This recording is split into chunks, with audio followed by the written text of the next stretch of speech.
Жицүцүү бол хүнлэг зөөлөн дулааны урлаг.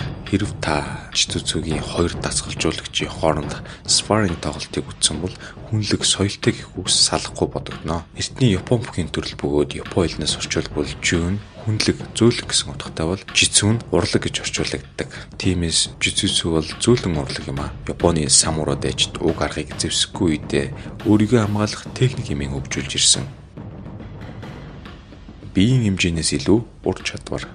Магадгүй хөл бөмбөг саксны тамирчид өндөр хурдтай байх ёстой гэсэн нийтлэг шинж байдаг бол жицүцүүд биеийн хэмжээнээс илүү ур чадвар өндөр байх тусам амжилттай байдаг.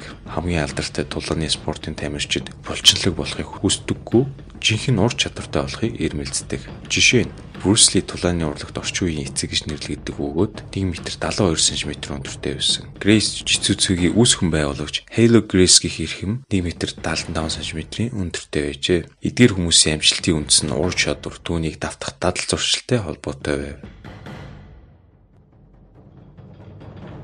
Жицүцүүгийн хар хүстэй болно гэдэг тун амаргүй. BJJ буюу Бразилийн жицүцүү хар бүсийг хүртэхийн тулд 8-аас 13 жил шаарддаг бөгөөд үүнийг дагаж төсвөр төвчээр үүрэг хариуцлага нэмэгддэг.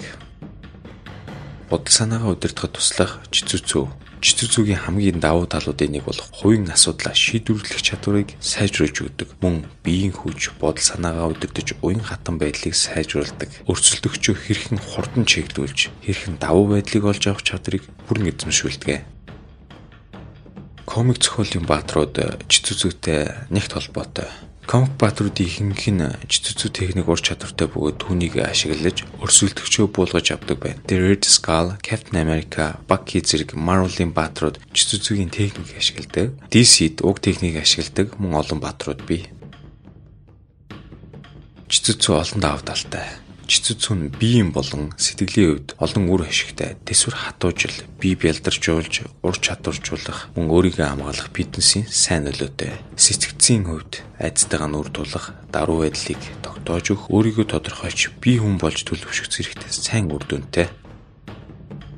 Аз тивийн аврах шалгаруулах жицүцүү 2019 төвцөн Монгол зохиогдно. Энэ оны 7 сарын 14-өөс 22-ны хооронд 4 дахь удаагийн Аз тивийн аврах шалгаруулах жицүцүүгийн тэмцээн манай оронд зохион байгуулагдах гэж байна.